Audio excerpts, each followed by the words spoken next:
+2 के बाद ना बहुत सी कॉम्प्लिकेशंस हमें देखने को मिलती हैं कि जो बच्चा +2 करके जा रहा होता है उसके बाद उसके पेरेंट्स भी उसके लिए बहुत ही ज़्यादा वरिड होते हैं कि आगे वो जाकर कौन सी स्ट्रीम या कौन सी फील्ड में जाके अपना काम करेगा। बट कहीं ना कहीं कहते हैं कि उनकी जो वास्तु दोष हो जाता है ना, और जो उनकी कुंडली में कई ऐसे ग्रह होते हैं जो उनको उनके आगे करियर को ऑप्ट करने में बहुत सी दिक्कतें और बहुत सी मुश्किलों का सामना करवाते हैं।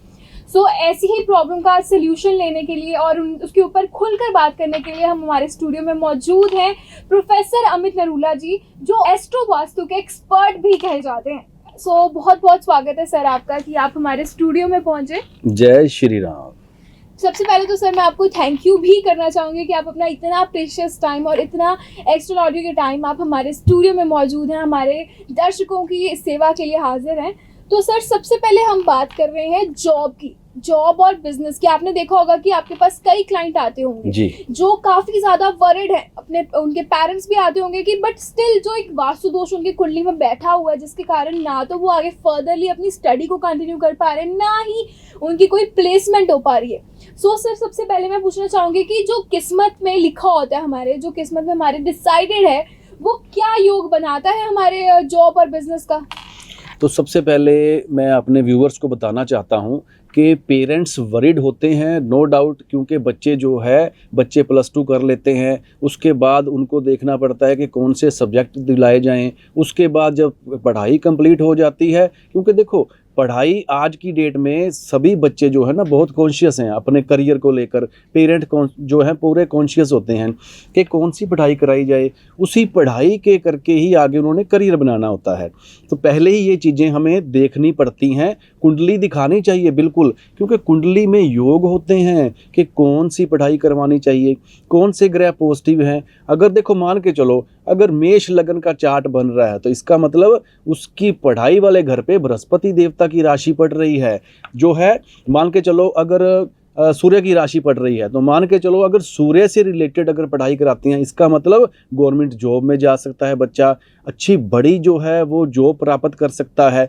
उसी हिसाब से अगर बृहस्पति की कोई राशि 5वें घर में पड़ रही है और उसको क्या है बृहस्पति यानी कि इंटेलिजेंस होती हैं, बहुत ज़्यादा इंटेलिजेंट बच्चे होते हैं, और मान के चलो मेष लगन में जो हायर एजुकेशन बननी है वो बृहस्पति की बननी है, तो इसका मतलब वो पर्सन ज्ञान देने वाले होते हैं। तो ये चलो काफ़ी जो डीपली ज्ञान हो जाता है, लेकिन मैं पेरेंट्स को ये बताना चाहता हूँ कि अगर हम अच्छे तरीके से पहले कुंडली दिखा लें तो हम अपने बच्चों को जो है सब्जेक्ट उसके हिसाब से दिलवा सकते हैं। अगर मान के चलो अगर बच्चे का इंटरेस्ट जो है कोई एजुकेशन में, जैसे किसी को कॉमर्स दिलवा दिया, अकाउंट्स में उसका इंटरेस्ट है नहीं, तो इसका मतलब क्या होगा, ना तो वो अच्छे नंबर ला पाएगा, ना ही उसकी पढ़ाई उसके करियर में काम आ पाएगी। इसलिए सब्जेक्ट दिलवाने से पहले ही पेरेंट्स को चाहिए कि उसकी कुंडली दिलवाएं, उसकी कुंडली का अच्छे से विश्लेषण हो जाए, और साथ ही बच्चे से भी पूछना चाहिए कि उसका इंटरेस्ट कौन से सब्जेक्ट में है। अगर उसका सब्जेक्ट अच्छे सब्जेक्ट में उसका इंटरेस्ट है तो ही बेनिफिट उसको मिलने हैं। नंबर 2 पर अगर मान के चलो उसका बिजनेस में उसका जो है इंटरेस्ट बनता है तो बिजनेस में इंटरेस्ट भी उससे पूछने पड़ेंगे बच्चे से कि कौन से बिजनेस में उसका इंटरेस्ट है। क्योंकि देखो कई बार हमने देखा है कि कोई डॉक्टर बन जाते हैं लेकिन उनको गाने बजाने का शौक होता है। तो ऐसा क्यों होता है? क्योंकि उनकी कुंडली में शुक्र अच्छे बैठे होते हैं, तो जो प्लैनेट उनको जो है अच्छा बैठा है तो वो उसकी ओर प्रेरित करेगा ही करेगा। तो उसी हिसाब से ही हमें देखना पड़ता है कि उसकी कुंडली में कौन से बिजनेस का जो योग बन रहा है। बेटा प्रोफेसर साहब, जैसे कि आपने कहा कि बच्चे का योग बहुत ही मतलब कहते हैं मुद्दों के उससे होता है, बट मेरी सबसे पहले यहाँ पे क्वेरी आ रही है कि जो बच्चे पढ़ाई नहीं करते, बचपन में उनका इंटरेस्ट नहीं होता स्टडीज में, तो वो भी किसी दोष के कारण होता है क्या? बिल्कुल, मैं आपको बताना चाहता हूँ कि अगर कोई बच्चे पढ़ाई में इंटरेस्ट ही नहीं दिलवा पा रहे, इसका मतलब उनका 5वां घर पीड़ित होता है कुंडली का। क्योंकि अगर 5वें घर में शनि खराब स्थिति में आ जाए, राहु खराब स्थिति में आ जाए, तो वो करेंगे क्या, पढ़ाई को बाधित करेंगे, पढ़ाई को लेट करेंगे, तो उससे फिर रिजल्ट नेगेटिव आएंगे, बच्चे का मन नहीं करेगा। और साथ ही इस पे हमें ये भी देखना पड़ता है कि उसका चंद्र कहाँ है। अगर चंद्र खराब हुआ, अगर 5वें घर को डैमेज कर रहा हुआ, तो वो बच्चा जो है पढ़ाई में इंटरेस्ट नहीं लेते हैं। और साथ ही हमें कर्म भाव भी देखना पड़ता है। कई बार कर्म भाव जो है नेगेटिव होता है, क्योंकि अगर कर्म भाव में ये नहीं होता कि कर्म भाव देख लिया तो ये सिर्फ हमने काम को ही देखना है, पढ़ाई करना भी एक काम है। देखो, विद्या हासिल करना है, अगर पढ़ने के लिए बच्चा बैठेगा ही नहीं तो उससे उसको सफलता कैसे मिलेगी। तो इससे हमें देखना पड़ता है बच्चे की कुंडली का लगन, नंबर 2 पर 5वां घर, नंबर 3 पर कर्म भाव, अगर वो अच्छे नहीं हैं तो नेगेटिव प्रभाव उसकी पढ़ाई में बेटा देखने को मिलते हैं। प्रोफेसर साहब, यहाँ पे दूसरी बात आती है बिजनेस की। जी। तो जो बिजनेस है, हमें कौन सा बिजनेस करना चाहिए? होता है ना कि ग्रहों के हिसाब से भी बिजनेस करना चाहिए जो हमें जी। आगे सक्सेसफुल करता है, या हमारे बिजनेस में कोई बाधा नहीं आती, तो प्लीज बताइए। जी, मैं आपको बताना चाहता हूँ कि काफ़ी सारे बिजनेस जो है हमें जो है हम कर सकते हैं, लेकिन कौन से ग्रह से कौन सा बिजनेस देखते हैं, कौन सा ग्रह जो है हमारा पॉजिटिव है। सबसे पहले दोस्तों हमने लगन को देखना होता है कि लगन हमारा कितना स्ट्रॉन्ग है। अगर लगन का मतलब, मैं एक छोटी सी बात बता देता हूँ, लगन का मतलब होता है हमारी बॉडी, हमारा इंटरनल पावर, हमारी सोच, हमारा इम्यून सिस्टम। क्योंकि देखो, अगर हम स्वस्थ रहेंगे, हमारा शरीर स्वस्थ है, हमारा दिमाग सही काम कर रहा है, तो फिर ही हम बिजनेस में कामयाब होते हैं। और सबसे पहले मैं सभी को बताना चाहता हूँ, कोई भी बिजनेस कर लीजिए, अगर कोई बिजनेस करना है, सबसे पहले बुध देवता का कुंडली में अच्छा होना बहुत जरूरी है दोस्तों। अगर बुध ही खराब है, मान के चलो अगर दिमाग ही प्रॉपर सही स्थिरता से हम उससे काम नहीं ले रहे हैं तो रिजल्ट प्रॉपर नहीं मिल पाते हैं। बाकी हम बात करते हैं, जैसे सबसे पहले हम बात करते हैं सूर्य देवता की।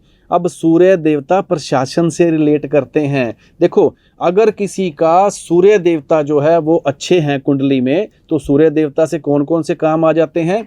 सूर्य देवता गेहूं के कारक है, गेहूं का काम कर सकते हैं ऐसे पर्सन।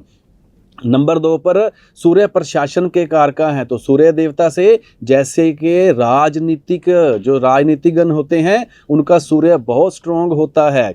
उसके बाद जो है बाकी तो चलो गवर्नमेंट जॉब वगैरह भी आ जाती है, उसके लिए हम बाद में बात करेंगे।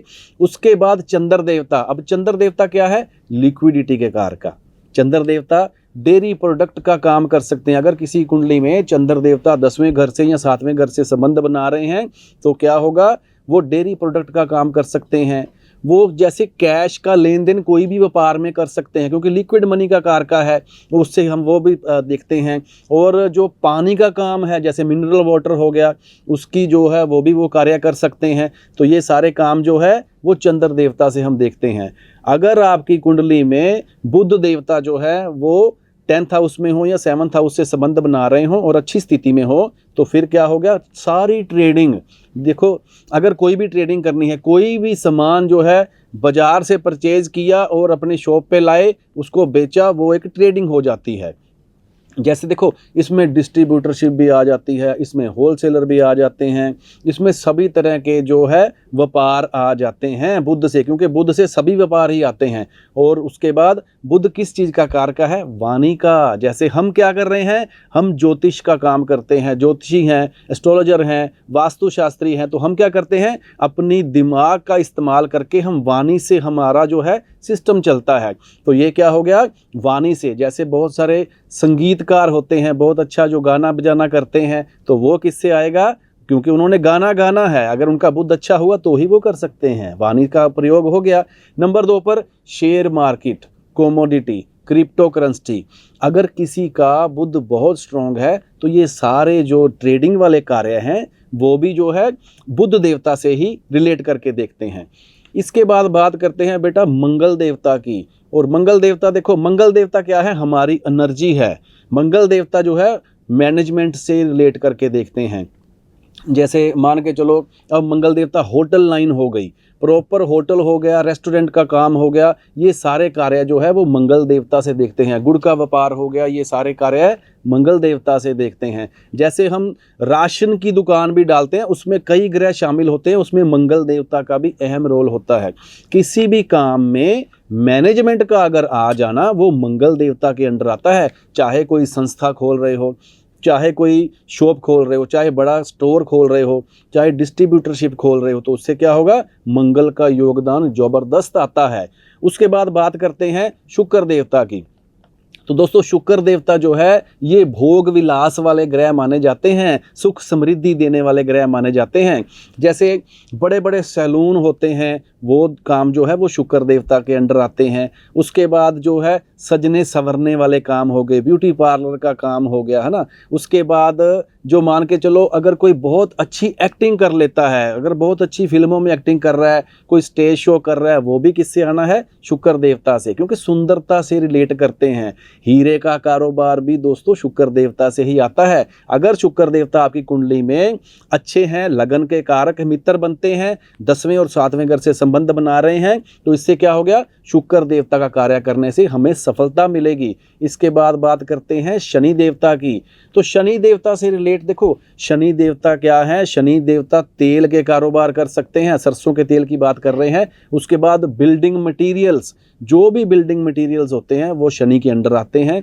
उसके बाद जो बिल्डर्स होते हैं, बड़ी बड़ी बिल्डिंग बनानी, उसके बाद जो सेल परचेज करना है, वो सारे काम होते हैं वो शनि के अंडर आते हैं। और साथ के साथ फैक्ट्रीज जो होनी है, क्योंकि लोहे के कारक का शनि देवता है, तो फैक्ट्रीज जो बड़ी बड़ी फैक्ट्रीज होनी है, उसमें जो भी काम होना है वो शनि के अंडर ही आना है। इसके बाद हम बात करते हैं बृहस्पति देवता की। अगर आपके चार्ट में बृहस्पति देवता 7वें घर या 10वें घर से अच्छा संबंध बना रहे हो, तो बृहस्पति देवता के अंडर स्कूल हो गए, कॉलेज हो गए, इंस्टीट्यूट हो गए, या फिर ट्रैवल एजेंसी का कार्य हो गया, तो वो सारे काम कहाँ से आने हैं, वो बृहस्पति देवता के अंडर आने हैं। एजुकेशन का काम हो गया, टीचिंग का काम हो गया। और दूसरी बात और बता देता हूँ, किसी भी काम में टीचिंग देना, चाहे वो मैनेजमेंट हो, चाहे वो कोई भी काम हो, उसमें जो टीचिंग देने वाला काम होता है वो बृहस्पति देवता के अंडर आता है। और जो छोटा मोटा काम हम भी दोस्तों कर लेते हैं, बृहस्पति देवता के अंडर ही आता है। ज्योतिष का, क्योंकि जो चीज़ ज्ञान से आ गई, जो चीज़ अपनी समझ से आ गई, किसी को गाइडेंस देने वाली आ गई, वो बृहस्पति देवता के ही अंडर आती है। तो दोस्तों इसी प्रकार हम राहु देवता के ऊपर बात कर लेते हैं। तो राहु देवता क्या है, राहु है असल में तो राहु भ्रम है, राहु भ्रमित करता है। अगर कहीं 10वें घर में राहु आ जाए या 7th हाउस में राहु का प्रभाव पड़ जाए, तो वो बार बार चेंजेस भी कराते हैं काम की। लेकिन हम बात कर रहे हैं काम की, कि राहु से रिलेटेड इलेक्ट्रॉनिक्स का काम हो जाता है। कैमरे के आगे वही लोग बोल पाएंगे जिनका राहु स्ट्रोंग होगा, जिनका राहु कमज़ोर होता है, वीक होता है, वो कैमरे के सामने नहीं आ पाते। आप बड़े बड़े बेटा सेलिब्रिटीज़ की कुंडलियां देख लीजिए, उनमें जो है उनके राहु, बुध और शुक्र, ये 3 प्लैनेट बहुत स्ट्रोंग होते हैं। इसी वजह से वो बेबाक जो है कैमरे के आगे परफॉर्म कर पाते हैं। और इलेक्ट्रॉनिक्स का काम, मोबाइल्स का काम, और जो है सारी ये चीज़ें जो होती हैं, ये कैमरे का काम हो गया। ये सारी चीज़ें राहु देवता से आती हैं। और सभी प्रकार के जो मिक्स मसाले होते हैं वो भी बेटा राहु से ही आते हैं। तो आप लोगों को ये सारी चीज़ें बताने का मेरा मकसद ये है कि आप अपनी कुंडलियां निकालिए। आपकी कुंडली में जो प्लैनेट स्ट्रोंग है, आपने वही कार्य करना है। इसमें आपको बाधाएं जो हैं वो कम आएंगी। और साथ ही हम केतु देवता की भी बात कर लेते हैं। केतु देवता जो है वो मोक्ष के कारका माने जाते हैं। और देखो केतु को हम अपनी कुंडली के हिसाब से देखते हैं, इसको सिर वाला पार्ट नहीं, धड़ वाला पार्ट कहा जाता है। लेकिन केतु हमारा झंडा है। कई लोग बहुत डरा देते हैं जी, ये तो आपकी कुंडली में राहु केतु बहुत खराब बैठे हैं जी, ये ऐसा नुकसान कर देंगे, वैसा नुकसान कर देंगे। मैं सबको बताना चाहता हूँ, जिसकी कुंडली में केतु स्ट्रोंग है, नाम उसी का होना है भाइयों। क्योंकि केतु हमारा झंडा है। हमारा झंडा तभी लहरा पाएगा अगर केतु हमारी कुंडली में स्ट्रोंग हैं। और राहु बंदे को अरब खरबपति तक बना के देते हैं। क्योंकि आज का युग जो है वो देखो कैमरे का युग है। एडवांस टेक्नोलॉजी का युग है। अगर एडवांस टेक्नोलॉजी से ही कोई काम करे, बिजनेस करे, क्रिएटिविटी लाए, हर चीज़ अच्छे तरीके से मैनेज करे, तो रिजल्ट राहु देवता बहुत स्पीड से देते हैं। बट अगर हम बात करते हैं केतु देवता की, तो केतु देवता से हम खट्टे अचार का काम जो है वो सोच सकते हैं, लेकिन केतु हमारा झंडा है, ये भक्ति भावना वाले कार्य जो है वो भी इसी के ही अंडर आते हैं। तो बेटा ये सारे कार्य हैं, आपने अपनी कुंडली दिखानी है या आपने खुद एनालिसिस करना है। अगर अच्छी स्थिति में कोई प्लैनेट बैठा है, क्या आपका काम उससे रिलेटेड हो रहा है? अगर काम उससे रिलेटेड नहीं हो रहा है तो बाधाएं आनी स्वाभाविक हैं बेटा। प्रोफेसर साहब, यहाँ पे ना एक सवाल आता है कि कई लोग कहते हैं कि उनका बिजनेस चलता चलता बंद हो गया, जी बहुत अच्छा कारोबार चल रहा था, बट एकदम से आप कह लो कुंडली में कोई दोष आ गया जिसके कारण उनका जो बैलेंस है वो सारा बिगड़ गया। इसके साथ ही उन्होंने कई, अब पीछे देने एक मतलब न्यूज स्टोरी भी आई थी कि उन्होंने क्या किया कि आजकल ऑनलाइन का जमाना है, तो आपने जैसे बोला एडवांस टेक्नोलॉजी है, उन्होंने अपनी कुंडलियां ऑनलाइन डाल दी और उनके साथ धोखाधड़ी हो गई, फ्रॉड हो गई, क्योंकि जो कुंडली थी वो आगे फॉरवर्ड होती गई किसी ना किसी से और उनके पास प्रैंक कॉल्स आनी शुरू हो गई। तो आपका इस पे क्या कहना है? देखो बेटा, ऐसा है कि पहली बात तो ये है कि किसी अनजान पर्सन के पास हमें नहीं जाना चाहिए, क्योंकि हमारा एक काम जो होता है ना जी, ये प्राइवेसी वाला काम होता है। और दूसरी बात, जो आपने कहा कि बिजनेस बार बार चेंजेस होते हैं, तो ये जैसे मैंने पहले बताया कि बार बार चेंजेस कौन कराता है? राहु देवता। अगर आपके चार्ट में राहु 10वें घर में आ जाएं, राहु 7th हाउस में आ जाएं, तो बार बार काम में चेंजेस होती है। क्यों? क्योंकि राहु भ्रम है, हमारे दिमाग को वो स्थिर नहीं रहने देता, हमारे दिमाग में उल्टे सीधे ख्याल लाएगा। जैसे मान के चलो कोई पर्सन जो है उसने जी प्रोविजन स्टोर खोला हुआ है, अब काम चल रहा है, उसका पैसा आ रहा है, लेन देन चल रहा है, उसकी जो है लोन भी है, लिमिट भी बनी हुई है और सारा कुछ चल भी रहा है, और 2-3 महीने उसको ऐसे देखने में मिल गए कि लोन बढ़ रहा है, कमाई आनी बंद हो रही है, कम हो रही है, तो भ्रमित होना शुरू हो जाएगा। तो फिर वो क्या करेगा? वो सोचेगा कि हम कुछ काम में चेंजेस करते हैं, कोई काम ही चेंज कर लेते हैं, इसमें तो रिजल्ट नहीं आ रहा, ये तो नुकसान में ही जा रहा है, तो वो अपने काम को डिस्पैच करना शुरू कर देते हैं और नुकसान में अपना काम बंद कर देते हैं। उसके बाद दोबारा नए से इन्वेस्टमेंट करते हैं और उसके बाद फिर से ऐसे ही प्रॉब्लम आनी शुरू हो जाती है। तो उसके लिए अगर आपकी कुंडली में राहु पीड़ित है, अपनी कुंडली का विश्लेषण अच्छे से करवाइए, किसी भी ज्योतिषी के पास जाइए जो वेल क्वालिफाइड हो, तो आपका ये जो भ्रम है, ये जो भ्रम दूर कर दिया जाएगा, जिससे कि बार बार चेंजेस होनी बेटा बंद हो जाती हैं। अब प्रोफेसर साहब, अभी यहाँ बात आती है जॉब की, और जॉब में भी 2 तरीके की जॉब्स है हमारे पास, प्राइवेट और गवर्नमेंट। तो अगर हमें गवर्नमेंट जॉब में जाना है तो हमें किस ग्रह से प्रभावित होना पड़ेगा? जी, मैं आपको बताना चाहता हूँ कि जॉब, देखो पर्सन ने जॉब करनी है कि बिजनेस, सबसे पहली बात तो ये देखी जाती है। मेरे पास जो भी मेरे भाई बहन आते हैं, मैं सबको देखता हूँ कि उसकी कुंडली में बिजनेस के योग हैं या जॉब के योग हैं। अगर देखो दोनों योग हों तो उसमें भी बेस्ट निकाला जाता है, क्योंकि आजकल हर किसी के पास इतना फंड्स नहीं होता कि वो हर कोई बिजनेस कर सके, ठीक है। इसलिए हमें ये देखना पड़ता है कि अगर उसकी कुंडली में बिजनेस के योग ज़्यादा हैं तो उसको बताया जाता है कि आप बिजनेस अच्छा कर सकते हो। अगर जॉब के योग ज़्यादा हैं तो उससे हमें कहते हैं कि हाँ, आप जॉब जो है अच्छे से कर लीजिए। ये छोटा सा मैं बता देता हूँ, आप अपनी अपनी कुंडलियाँ खोल लीजिए। अगर आपकी कुंडली में लग्नेश यानी कि पहले घर का, कुंडली में पहले घर का स्वामी छठे से संबंध बना रहा हो, छठे घर से, इसका मतलब उसका जॉब के साथ संबंध ज़्यादा है। साथ के साथ ही छठे घर का संबंध अगर कर्म भाव से हो तो इसका मतलब कि उसका संबंध जो है जॉब से, कर्मों का ज़्यादा बन रहा है, तो जॉब उसकी अच्छे से चलेगी। अब उसके बाद अगर बिजनेस यानी कि लग्नेश, बिजनेस की बात करते हैं, लग्नेश अगर 10वें घर से संबंध बना रहा है, 7th हाउस से संबंध बना रहा है और 7th का संबंध 10वें से बन रहा है, इसका मतलब उसके बिजनेस के योग भाइयों ज़्यादा होते हैं। तो ये तो हुआ पैरामीटर कि बिजनेस अच्छा है कि जॉब अच्छी है। उसके बाद अगर देखो जॉब की बात की है कि अगर जॉब उसकी अच्छी चलनी है तो उसके ग्रह जो है 6th हाउस से देखे जाएंगे। अब गवर्नमेंट जॉब की बात है, गवर्नमेंट जॉब बेटा हम देखते हैं सूर्य देवता से, और प्राइवेट जॉब, और हर जॉब चाहे प्राइवेट हो चाहे गवर्नमेंट जॉब हो, वो शनि देवता से आनी है, क्योंकि शनि देवता एक ऐसे प्लेनेट हैं वो ही जॉब के कारका माने जाते हैं, और जॉब के कारका होने के करके उनकी स्थिति को देखना बहुत जरूरी है। मान के चलो, अगर आपकी कुंडली में छठे घर में शनि देवता स्वयं ही बैठे हैं, इसका मतलब शनि जहां बैठते हैं उस घर की वृद्धि कर देते हैं और जहां देखते हैं उस घर को खराब कर देते हैं। अब देखो, शनि छठे घर में आ गए, आपको जॉब तो मिलेगी ही मिलेगी, लेकिन दोस्तों एक चीज का ध्यान रखना है, शनि जहां बैठे हैं उस घर की वृद्धि करेंगे। तो छठा घर अकेला जॉब का तो है नहीं, तो जॉब का नहीं है, साथ के साथ किसका है? शनि देवता जो है शत्रु भी पैदा करेंगे वहां बैठ के। इसका मतलब जॉब में परेशानियां देंगे, जॉब में दिक्कतें आएंगी। क्यों? क्योंकि शत्रु बनेंगे। आपके कुलीग्स ही जो है टांगे खींचने वाले होते हैं, एलिगेशंस लगवाने वाले होते हैं। तो इसका मतलब जॉब को अच्छा करने के लिए शनि देवता की आराधना बहुत अच्छी रहती है बेटा। प्रोफेसर साहब, जैसे आपने कहा कि जॉब को सही करने के लिए आराधना करनी जरूरी है, पर अगर किसी के पास जॉब ही नहीं है जी जी, और जॉबलेस है वो, बट वो जॉब के लिए बहुत ट्राई कर रहे हैं, उसने हर जगह पे अप्लाई कर रखा है, बट स्टिल कोई जवाब नहीं आ रहा है, हर जगह बस एक ट्राई ही जा रहा है, तो आप उनसे क्या कहेंगे और उनका कौन सा योग होता है और क्यों उनके ग्रह इतने ज्यादा वीक हो जाते हैं उस टाइम पे? जी बिल्कुल, आपने बहुत अच्छा सवाल किया है कि अगर किसी की जॉब लग ही नहीं रही है तो जॉब में कुलीग्स क्या कर लेंगे उसका, जब जॉब ही नहीं है। तो सबसे पहले हमें ये देखना पड़ेगा कि आपके जॉब के योग हैं। अगर आपकी कुंडली में जॉब के योग हैं पर कम हैं, दिक्कतें आ रही हैं, अड़चने आ रही हैं, इसका मतलब छठा घर सीधा सीधा डैमेज हो गया हुआ है।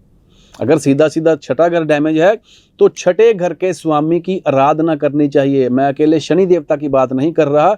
अगर किसी की जॉब नहीं लग रही, शनि चालीसा का पाठ तो हर रोज शाम को करना ही चाहिए। नंबर 2 पर छठे घर के जो स्वामी होते हैं उनकी आराधना करने से भी बेनिफिट आते हैं। जैसे मान के चलो, छठे घर में अगर राशि पड़ रही है 6 नंबर, इसका मतलब बुध की कन्या राशि पड़ गई, तो इससे क्या करना होगा कि शनि देवता के साथ साथ बुध देवता की, गणेश जी की आराधना, दुर्गा माता की आराधना कर सकते हैं। उससे छठा घर ठीक हो जाएगा और साथ ही जॉब मिलने में भी जो है अड़चने आ रही हैं वो दूर होनी शुरू हो जाती हैं। और बुध देवता के अगर हम सीधे सीधे आराधना करते हैं उससे हमें बहुत बेनिफिट मिलते हैं। गणेश जी के मंदिर जा सकते हैं, वहाँ पे हम जो है 5 लड्डू सुबह सुबह चढ़ा सकते हैं। इससे भी जॉब मिलने में जो दिक्कतें आ रही हैं वो दूर होनी शुरू हो जाती है बेटा।